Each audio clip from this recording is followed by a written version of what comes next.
Wonder why we can't have nice things in Canada anymore, like healthcare, like nutritious food, like homes? It's because we're making less stuff and spending more buying it, and borrowing and printing money to pay the difference. That bids up costs and leaves us with rising debt and interest rates. Everything is broken, and the country is broke. It's the worst. No, really, it's the worst. Under Trudeau, Canada has had the worst growth in income per person, or GDP per capita, of any prime minister since the 1930s.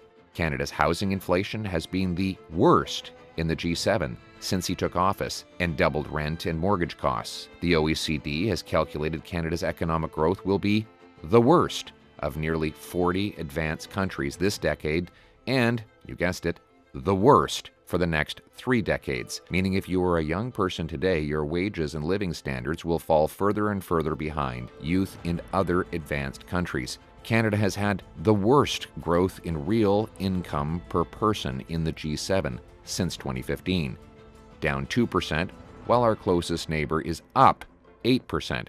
It wasn't like this before. Look back. Our GDP per person used to grow at almost exactly the same rate as the US. And then, this. What happened?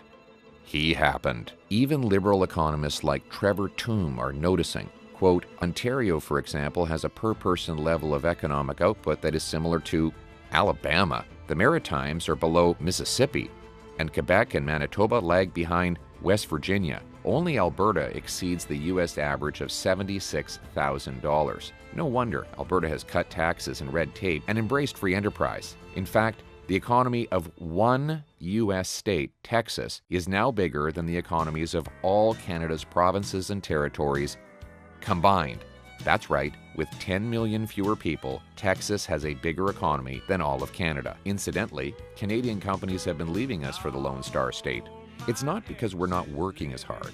It's just that we're not producing as much. Productivity is output per hour worked. Canadians worked a total of 34.6 billion hours in 2023 to generate a GDP of $1.8 trillion US. That works out to about $53 an hour US. That's compared to $78 per hour in the US. That means they produce nearly 50% more economic value per hour than we do, which means they can make more in less time. According to an RBC report, the productivity gap with the US now stands at about $20,000 per person a year. So why are we producing less? We're just as smart, we have more resources and land per capita, and we have the best workers in the world. The problem is, they don't get the same tools and technologies to make things. Economists give tools and technology a name: capital. Capital is nothing new. Since our primal ancestors built huts, wheels, or bows and arrows, we had capital. Adam Smith's Wealth of Nations explained that in a tribe of hunters or shepherds, a particular person makes bows and arrows, for example, with more readiness and dexterity than any other.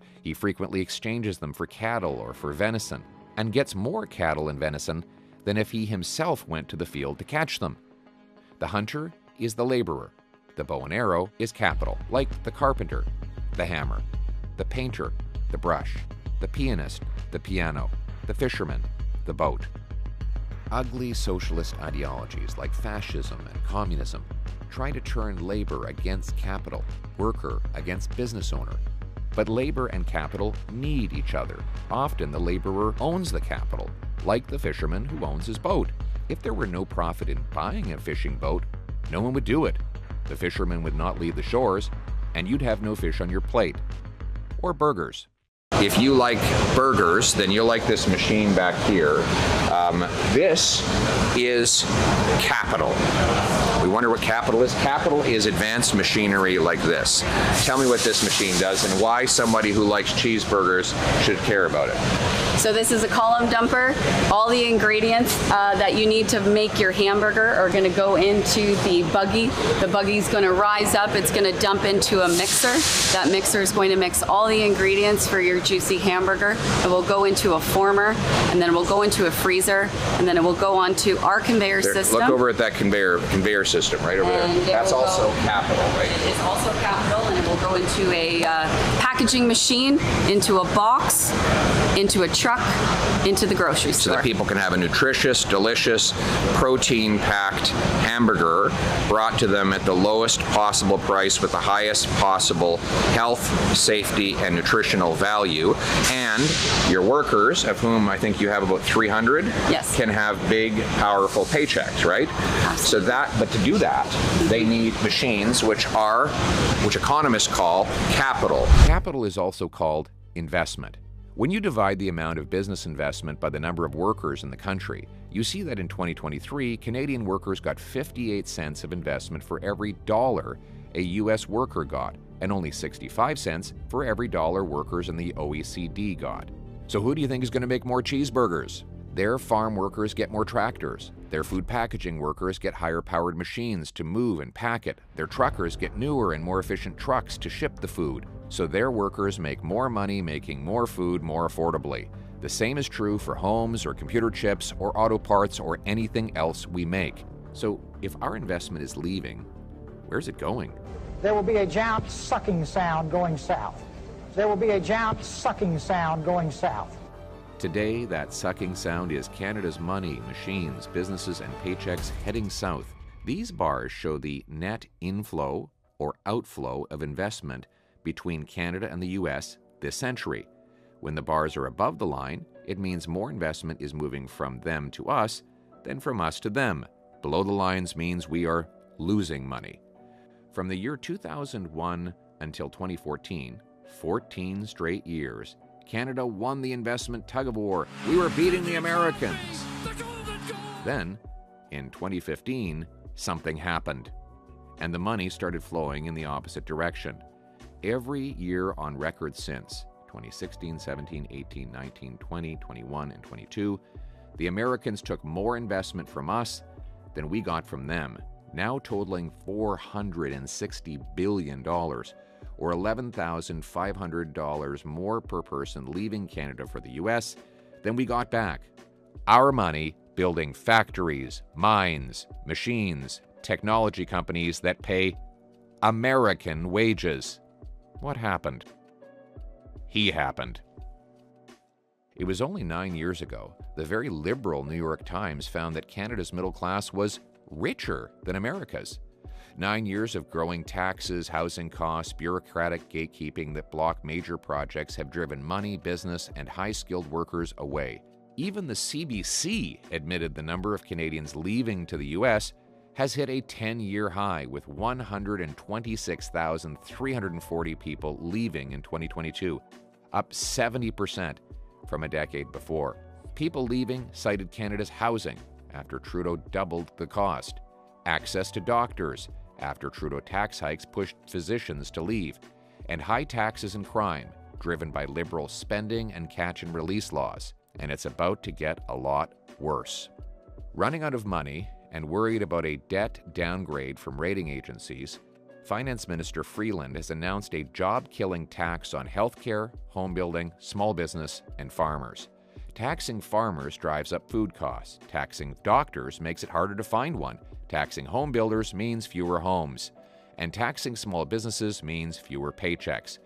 Businesses, jobs, doctors, and food production will leave Canada.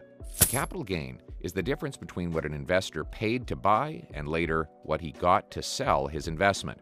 Right now, investors are taxed on 50% of their gains. After this latest tax hike, they will be taxed on 66% of it.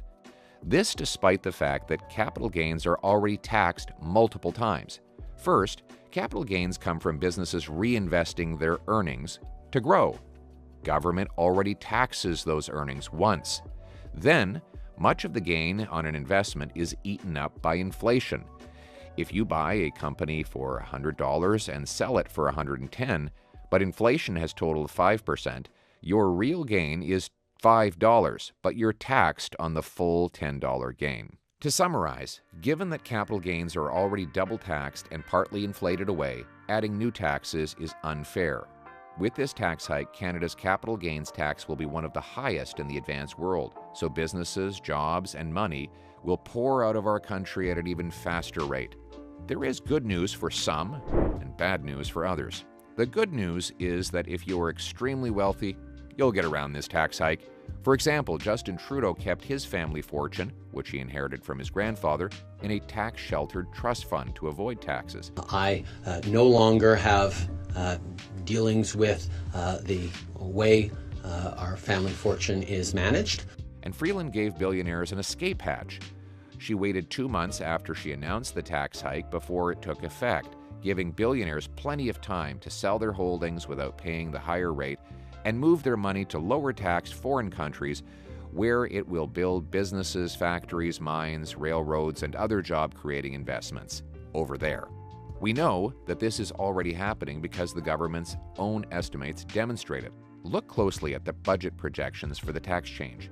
This year, the tax change is only in place for 6 months, June onward, yet it generates $6.9 billion. Next year, it is in place for all 12 months, yet the revenue from it crashes to $3.4 billion. And the year after that, it drops to $375 million, about what the government spends every 7 hours. Why? Because the extra money the government gets this year is not from people paying the tax hike, but from people avoiding the tax hike by quickly selling investments and realizing gains before the hike comes into force on June 25th. These gains are taxed at the lower rate, but because the volume of transactions is so high, the government gets a short-term sugar high of revenue. If someone is going to sell their investment to avoid paying this tax, are they going to reinvest the proceeds here, knowing that they will have to pay it in the future? Of course not. Rather, they will simply reinvest the money in another country where the tax hike does not apply at all. So who will pay? 1. People who have one-time sales or disposals of long-term assets, like this wonderful grandmother. 93-year-old Liz Diachin has had this farm property in Warkworth, northeast of Coburg, for 58 years. Across the road in front of her home is a small plot of land she owns. Since her daughter and grandson each currently rent homes, she decided to give them the land to help out. And I said, why should I pay capital gain? You know, I'm not selling it to them. I'm gifting it to them. Second, 300,000 businesses, many of them small businesses, and indirectly their workers will pay this tax hike based on the government's own numbers. These businesses will stop investing in machines, factories, and other equipment that workers use to earn wages. It goes right through the food chain. Because the tax hike punishes farmers, we will have fewer farmers producing food. One restaurant owner told me he just turned down a chance to invest in a new restaurant because of the tax and is instead leaving Canada. So who will give students their first jobs? What happens to the out-of-work waitresses who have kids to feed? Where will you go for dinner? The tax punishes doctors, which means your family physician could leave Canada. We're trying to hold up a healthcare system that's crumbling around us. We really cannot introduce new reasons for physicians to scale back their practice, particularly community family medicine practice. It's simply the wrong move. Because it punishes home building, there will be fewer homes built, and you will eventually pay more to buy or rent. And after investors leave, who will be left to pay the taxes? You. Just like you got the bill after Trudeau promised 9 years ago that some rich guy on a hill somewhere would pay for all his spending. Canadians pay enough in taxes, except the middle class should pay less taxes and the wealthiest Canadians should pay more. Yet, a decade later, and 9 in 10 middle-class families pay more income tax. And, despite Trudeau claiming the carbon tax would make you better off, 100% of middle-class families pay more in carbon tax than they get back in rebates. And for the first time since the Great Depression, the middle class can't afford homes or food. As for that rich guy on the hill, well, he's never been richer. At a time when the richest are only getting richer? After 9 years of Trudeau, Justin Trudeau is not worth the cost.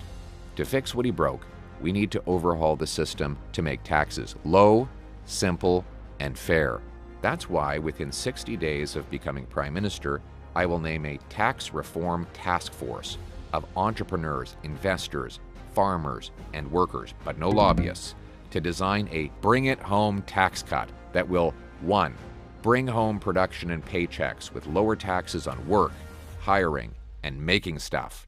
2, bring home fairness by reducing the share of taxes paid by the poor and middle class while cutting tax-funded corporate welfare and cracking down on overseas tax havens.